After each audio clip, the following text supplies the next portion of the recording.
Ang segment na ito ay Peter and a minute! kaya narito na ang magbabahagi para sa mabuting balita natin ngayong linggo. Magandang araw mga kalayag. Isa na namang linggo ang ating pagsasama-samahan upang magnilay sa salita ng Diyos. Ako nga pala si BRO.BERNARD YULAS, isang postulant mula sa Order of Friars Minor o mas kilala bilang Franciscan. Sa darating na linggo, ang buong simbahan ay magdiriwang ng isa sa mga pinakamahalagang selebrasyon nito. Ito ang pag-aakyat kay Maria sa langit, katawan at kaluluwa o mas kilala natin sa tinatawag na Assumption. Ngayon, ano ba ang Assumption? Ang Assumption, kagaya ng sinabi ko kanina sa Tagalog translation, ito ay ang pag-aakyat kay Maria. Ito ay kaiba sa Ascension na nangyari kay Jesus. Tulad nga ng sinabi ni Jesus, "Only the one who descend from heaven will ascend from heaven." Ang kay Maria, siya ay inakyat ayon sa kalooban ng Diyos. At iba rin ito sa mga nangyari sa mga santong kilala natin. Dahil kay Maria, inakyat ang kanyang katawan at ang kanyang kaluluwa ayon sa kagustuhan ng Diyos. Ngayon, siguro magtataka tayo, ano ba ang ginawa ni Maria para iakyat siya sa langit, katawan at kaluluwa? O ano ang mga katangian ni Maria para maging kalugod-lugod sa mata ng Diyos? Malalaman natin ang mga kasagutan ayon sa ating mga pagbasa. Mula sa ating unang pagbasa, sa libro ng Pahayag o Book of Revelations, magandang i-focus natin ang sinabi ni St. John sa kanyang vision. Sinabi niya rito, "In the sanctuary of God, in the heavens, the Ark of the Covenant of God could be seen inside the sanctuary." The Ark of the Covenant of God. Sino ang tinutukoy ni St. John bilang Ark of the Covenant? Ito'y walang iba kundi si Maria. Si Maria na pinili para maging ina ng Diyos. Si Maria, ayon sa kalooban ng Diyos, ay pinili para maging ina. Okay. Mula sa ating unang pagbasa, mula sa libro ng mga pahayag o Book of Revelation, sinabi ni St. John sa isa sa kanyang vision that the sanctuary of God in the heavens was opened and the Ark of the Covenant of God could be seen inside the sanctuary. Let's focus on the Ark of the Covenant of God. Sa New Testament, ang Ark of the Covenant of God ay tumutukoy kay Maria.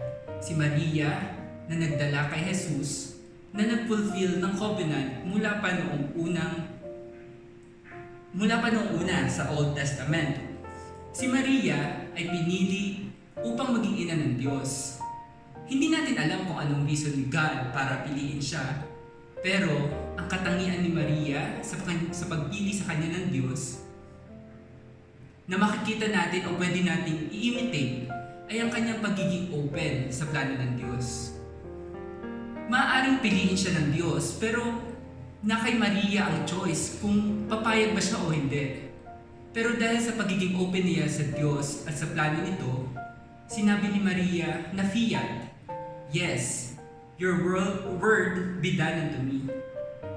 Kaya naman, para sa inyo mga kabataan, para sa atin, bagamat napakarami nating plano sa buhay, marami tayong sineset na goals, at marami tayong gustong i-achieve, sana huwag natin isara ang ating sarili sa plano ng Diyos.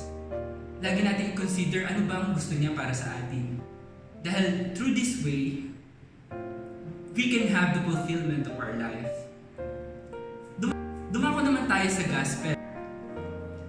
Magtungo naman tayo sa ating ebanghelyo para sa linggong ito.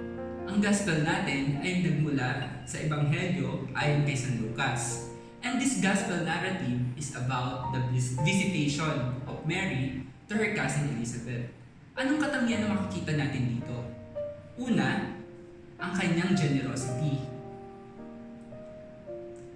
Ang kanyang generosity ay iba sa ginagawa natin generosity na nagbibigay tayo dahil meron tayong sobra or nagbibigay tayo ng mga hindi na natin kailangan. Ang generosity ni Maria na ipinapakita hindi lang siya basta nagbigay, kung hindi in-anticipate na niya ang pangangailangan ng kanyang pinsan na si Elizabeth. Mary didn't go there because Elizabeth begged her for her help. But instead, Mary sensed the need of Elizabeth. That's why she go there. Sana, sa pagtulong natin, hindi lang tayo mag-antay para manlimos pa sa atin ng ibang tao. Hindi tayo mag-antay na lumapit sila. Kung hindi, but instead, let's have that sense of anticipation. Always anticipating the need of others. Tumungo naman tayo sa second part of the gospel. When Elizabeth saw Mary, she said, "You are the most blessed among women, and blessed is the fruit of your womb." Imagine that, if you were Mary, wouldn't you feel proud na ikaw ang pinili para maging ina ng Diyos? Mary didn't feel proud, but instead, she humbled herself. This is another attribute na makikita natin bakit kinalugdan siya ng Diyos. With the humility Mary has, she also directs the glory, the honor, and praise to God.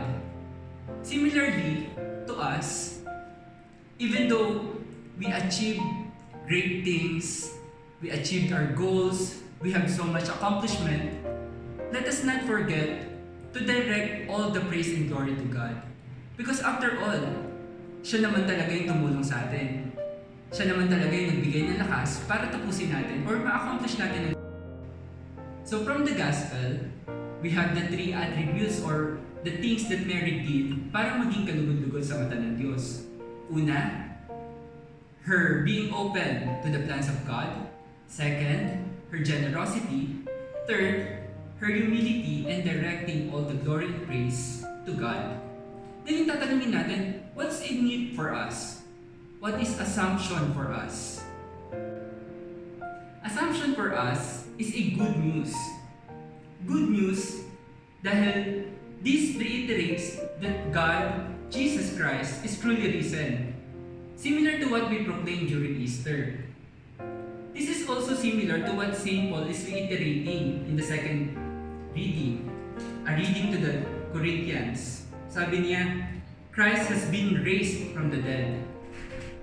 As Christ is raised from the dead, we have this hope that in the future, Christ will also bring us together with Him in the heavenly glory.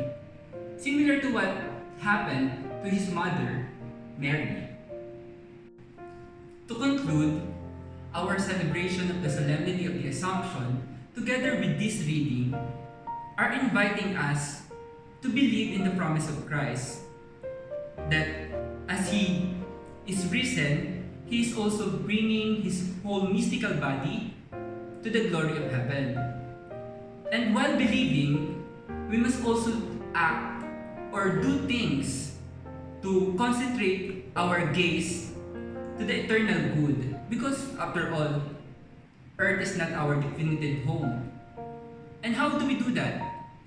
Let's look at Mary, to her attitudes, and to what she did para maging kalugod-lugod sa mata ng Diyos. Here in the Philippines, the center of this devotion to the Our Lady of Pilgrims can be found here in St. Anthony Shrine in Sampaloc, Manila. At dyan natatapos ang ating pagninilay sa mga readings para sa linggong darating. Sana ay may natutunan kayo. Again, ako si BRO.BERNARD YULAS. See you ulit next time!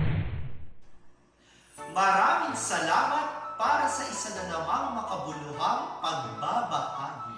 Pero hindi dito natatapos ang ating paglalayag dahil bukas Sabado magpapatuloy ang ating Peter Shares 2.0 Episode 9. Kaya, kita-kits bukas mga kalayag!